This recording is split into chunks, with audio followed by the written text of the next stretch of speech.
Donc merci à tous les deux de m'avoir rejoint. Je vous laisse peut-être brièvement vous présenter. Émilie, à toi l'honneur. Bonjour Sophie, bonjour à tous. Merci de votre accueil. Donc, je suis product owner à la direction indemnisation groupe de Groupama. Et donc, je suis en charge du projet Synapse IRD dans sa globalité, que je gère maintenant depuis presque 5 ans, c'est-à-dire depuis mon arrivée au sein de Groupama. Vincent ? Voilà, Vincent Bouissou, product owner aussi. Vous avez de la chance d'avoir des product owners face à vous. Et donc, je suis product owner en gestion de sinistre pour BPCE Assurance. Très bien, merci à tous les deux. Donc, Émilie, dans le cadre du déploiement en fait, de Synapse IRD, finalement, comment ça s'est passé donc, pour toi au niveau des caisses? Comment vous avez choisi de déployer et quel rôle tu as eu un petit peu dans cette organisation voilà. Alors, il faut déjà resituer peut-être l'organisation de Groupama en tant que telle, puisque on n'est pas dans une organisation pyramidale comme peuvent l'être d'autres compagnies d'assurance, mais on travaille avec un certain nombre de caisses régionales qui sont quelque part aussi un peu nos clients.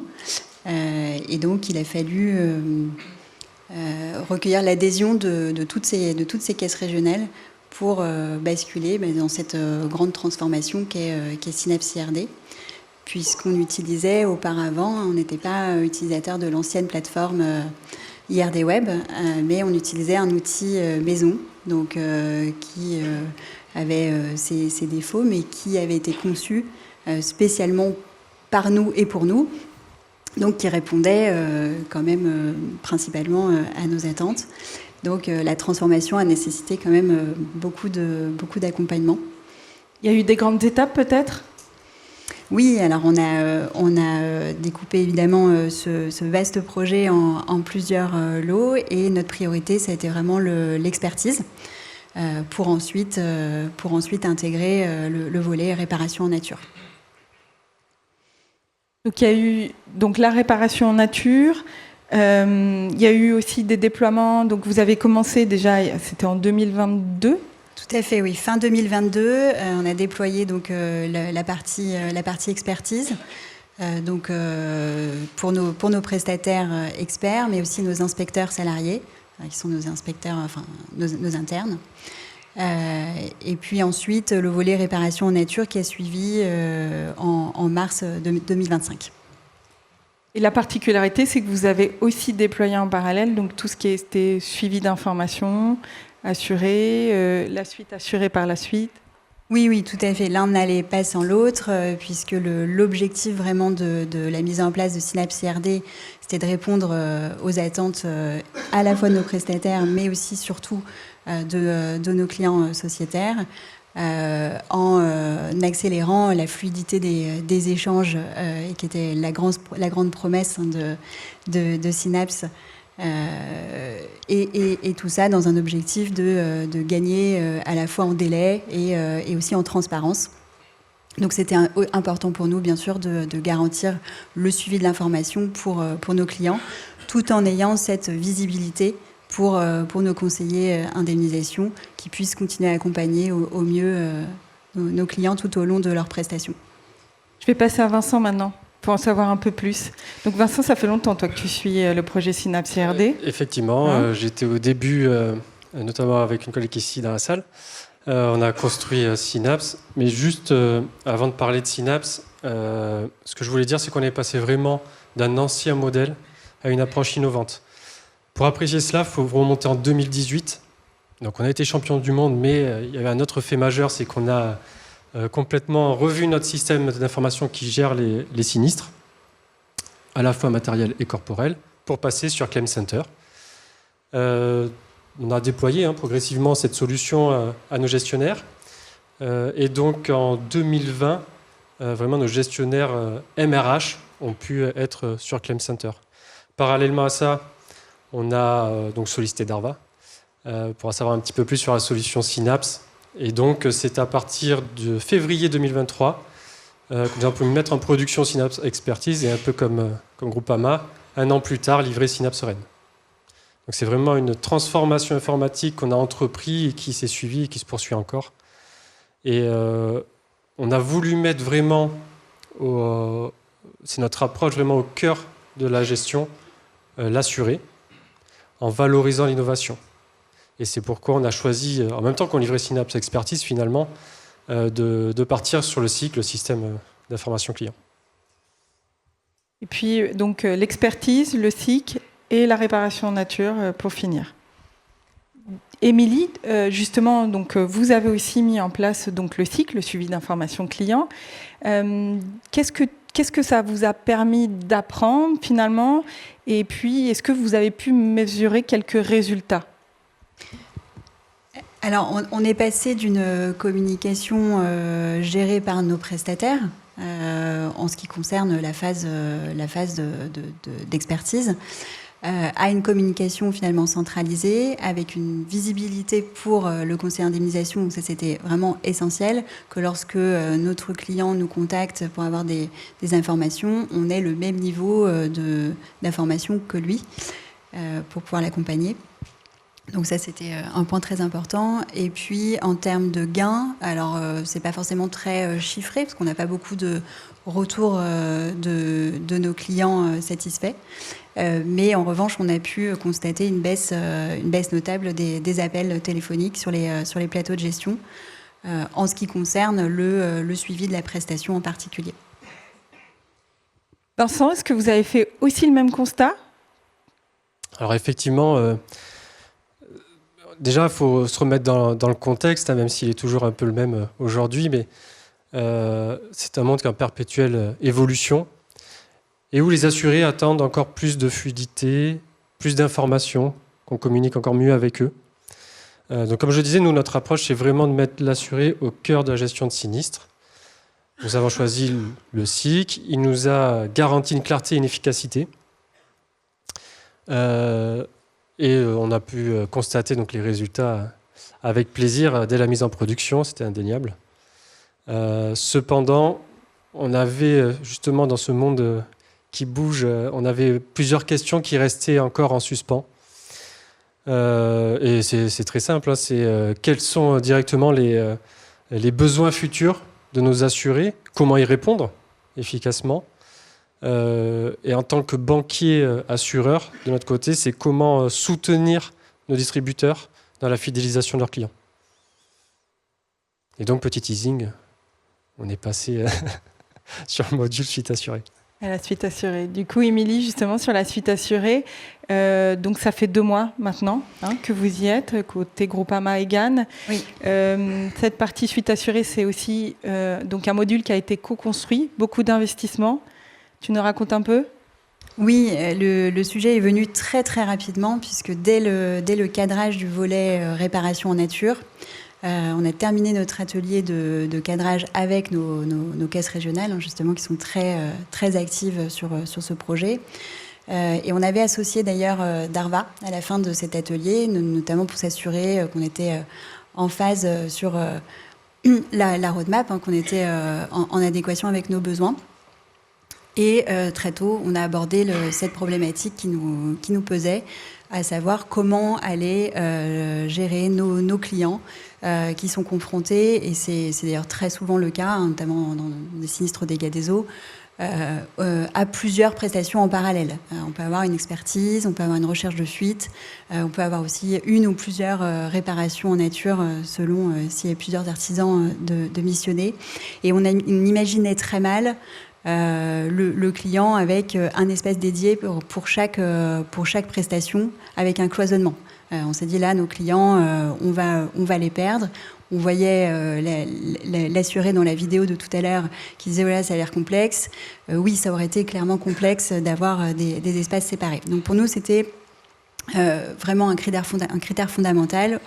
On ne s'engageait sur le volet réparation en nature qu'avec cette certitude qu'on pouvait répondre aussi aux attentes des clients. Et donc, on a évoqué avec Darva ce besoin pour nos clients de bénéficier, comme nos utilisateurs conseillers indemnisation, de cette vision 360 sur l'ensemble des prestations. Et là, je me souviens encore du petit sourire d'Axel qui nous a dit « c'est dans les tuyaux ». Donc voilà, donc on était assez confiants. Et puis de là, on a en effet fortement contribué à la conception de ce nouveau module, avec un autre assureur mystère qui s'avère être à côté de moi. Mais voilà, c'était très intéressant d'y participer. Et vous avez fait le choix de la personnalisation. Oui. Voilà, ce qu'on voit derrière. En effet, la charte graphique, notamment pour Groupama, mais aussi pour GAN Assurance, puisqu'on a pris le parti d'une solution un petit peu hybride, avec un accès depuis, bien sûr, le lien qu'on a intégré dans les SMS, mais aussi un lien disponible dans notre espace client, qui renvoie l'assuré vers cet espace. Donc c'était important d'assurer une continuité pour le mettre en confiance, donc à la fois par l'identité de la charte graphique, mais aussi éditoriale. Donc c'est pour ça qu'on a personnalisé aussi un certain nombre de wordings disponibles sur le module Suite Assurée, et tout ça construit avec nos caisses régionales qui sont au plus proche des clients finaux. Et j'avais une autre question aussi. Comment s'est fait la bascule finalement entre le SIC, donc le suivi d'information client, et la Suite Assurée? Alors, on a fait le choix de basculer l'ensemble des prestations en même temps, avec une reprise du stock existant, pour apporter la même qualité de service à tous nos clients, y compris sur les missions en cours. Après, en termes d'adéquation avec les caisses régionales, autant sur l'adoption de la solution Synapse IRD, on avait eu cette phase pilote, et puis une adhésion au fil de l'eau. Là, sur le module Suite Assurée, l'ensemble des caisses régionales et GAN Assurance ont adopté le module Suite Assurée en même temps, donc en octobre. Tout s'est bien passé. Très bien. Vincent, pareil, investissement important au niveau des équipes, mais peut-être que la priorisation, elle était peut-être un petit peu différente, non? Comment ça s'est passé, donc, du SIC vers la Suite Assurée? Alors, du SIC vers la Suite Assurée, alors, je vois qu'on a beaucoup de similitudes avec Groupama, effectivement. Nous, ce qui était important, c'est vraiment cranter sur cette expérience client, et donc sur le SIC. Très brièvement, si on regarde les publicités aujourd'hui de chaque assureur, on promet, ou du moins chacun essaie, de vendre de la promixité avec l'assuré, de vendre de la clarté, de la fluidité, de la rapidité. Mais si je vous dis qu'aujourd'hui, il existe un outil sur le marché qui est déjà accessible et qui permet à la fois d'optimiser l'expérience client, de simplifier les communications, tout en fidélisant la clientèle. Donc je pense que la plupart des assureurs me diraient « je le veux ». Donc c'est pas moi qu'il faut aller voir, c'est Axel directement. Mais c'est vraiment nous ce qu'on a eu comme réflexion, et c'est pour ça qu'on a pris le module Suite Assurée. Donc effectivement, des contacts ont été noués déjà avec Darva dès septembre 2024 pour réfléchir à cette solution. Et c'est en juin finalement de cette année qu'on a pu livrer donc le module assuré. Et on est le premier assureur donc, à s'être doté de cette technologie. Donc la bascule a été peut-être rapide finalement, mais ça va dans l'air du temps. Les assurés ont besoin de cette évolution, tout va très vite et il faut suivre la cadence. Et sur, Vincent, si on continue, du coup, les résultats au bout de 6 mois de déploiement, alors on rappelle, 6 mois de déploiement pour toi, 2 mois pour Émilie, donc au bout de 6 mois, les résultats, tu les mesures, comment ça se traduit? Ouais, donc on n'a pas beaucoup de recul encore, 6 mois c'est peu, mais il y a déjà quand même des marqueurs significatifs. Je peux vous en donner quelques-uns. 500 000 connexions au nouvel espace digital Synapse. C'est 25% de plus qu'avec l'ancienne solution sur la même période. Donc ça montre que nos assurés sont connectés et vraiment on fait de cette communication une préférence. Autre élément, c'est la volonté des assurés d'interagir et d'être vraiment acteurs de la gestion de leur sinistre. Donc il y a plusieurs éléments qui permettent de mettre ça en avant. Mais vraiment, il y en a un, c'est le dépôt des documents directement sur le module assuré, qui représente, et c'est tout de même un bon chiffre, 15% de la volumétrie qu'on peut avoir chez nous sur la MRH. Donc c'est vraiment très encourageant. Et donc on continue à co-construire forcément la solution avec Darva pour toujours avoir ces chiffres qui augmentent et les valoriser aussi avec innovation.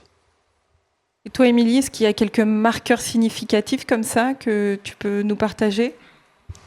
Là, c'est encore vraiment trop tôt à date. On n'est qu'à 2 mois d'utilisation. Ce que je peux dire, c'est qu'on n'a pas d'effet de bord. Donc ça, c'est quand même... C'est déjà bien. C'est déjà un bon gage. Et je pense qu'on pourra apprécier les effets d'ici quelques mois. Alors, on a parlé de la suite assurée, de tout ce que vous avez mis en place à date et ce que ça vous apporte. Et c'est quoi justement demain c'est quoi vos attentes en fait en termes d'enrichissement sur cette partie-là ? Voilà, maintenant, est-ce que vous voyez encore plus grand pour la suite assurée ? Est-ce que vous pouvez nous partager ça ? Peut-être Émilie ? Oui, on attend toujours plus pour nos clients et on sait qu'ils sont de plus en plus connectés, utilisateurs de smartphones. On l'a vu dans la présentation, ça traduit une réalité. Et ils sont toujours demandeurs d'aller plus vite et plus dans la fluidité. Donc, on souhaite privilégier encore davantage les interactions directes entre nos clients et nos prestataires. À travers ce module de communication et peut-être répondre à un SMS, interagir directement sur un rendez-vous, le déplacer, l'annuler, un peu façon Doctolib. Et puis échanger, pourquoi pas, des sollicitations directement avec les prestataires, tout en gardant cette transparence vis-à-vis de l'assureur. Et toi, Vincent ? Donc encore une fois, on va se rejoindre sur plusieurs éléments. Ce que nous espérons dans un avenir très proche, un avenir très très très proche, très proche, c'est effectivement l'ouverture des sollicitations assurées pour échanger avec les experts et les raineurs.